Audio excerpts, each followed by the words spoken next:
भारत के इतिहास की घटनाओं के पत्रों में राजा पोरस के बारे में ज़्यादा जानकारी मौजूद नहीं है, लेकिन कहा जाता है कि पोरस का नाता पुरवा वंश से था और वह इस वंश के वंशज थे। वहीं भारत के इस महान राजा ने 340 ईसा पूर्व से लेकर 315 ईसा पूर्व तक पंजाब में झेलम और चेनाब नदियों तक अपनी हुकूमत चलाई थी।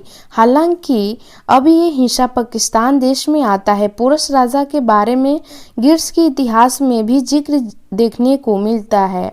वहीं हमारे ऋग्वेद में पूरा नाम का जिक्र किया गया है, जिसको पोरस राजा से जुड़ा हुआ माना जाता है।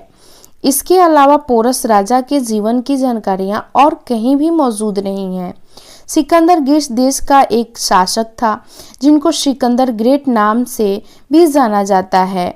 ग्रीस के इतिहास के अनुसार फारस में युद्ध जीतने के बाद सिकंदर ने भारत देश का रुख किया था। सिकंदर ने चेनाब नदी के जरिए भारत में प्रवेश करने की कोशिश की थी। वहीं उस वक्त इस नदी के आसपास ही राजा पोरस का शासन हुआ करता था।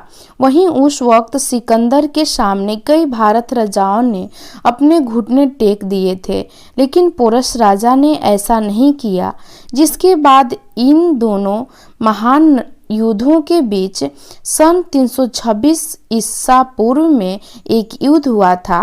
वहीं ये युद्ध हाइट्सपेस की लड़ाई के नाम से आज भी जाना जाता है।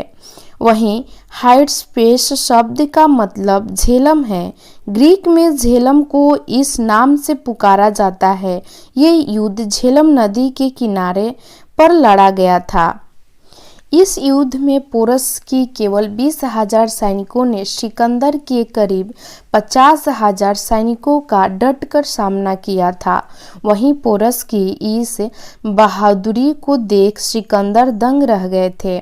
वहीं पोरस को जब सिकंदर के सामने लाया गया था तो पोरस के बहादुरी देखकर सिकंदर ने उनके सामने दोस्ती का हाथ बढ़ाया था, जिसके बाद इन दोनों राजाओं के बीच दोस्ती हो गई थी। सिकंदर ने पोरस को उनका राज्य सहित उनके द्वारा भारत के जीते अन्य राज्यों को भी दे दी। इस युद्ध के खत्म होने के बाद सिकंदर वापस अपने देश चले गए। वहीं महज 32 साल की आयु में बीमारी के चपेट में आकर सिकंदर की मौत हो गई। वहीं अन्य कहानियों के मुताबिक सिकंदर ने पोरस को उनका राज्य वापस सौंप दिया था और 321 से 315 ईसा पूर्व के बीच इस पोरस की मृत्यु हो गई थी। हालांकि पोरस की मृत्यु किन वर्णों से हुई थी, इसकी जानकारी इतिहास में नहीं है।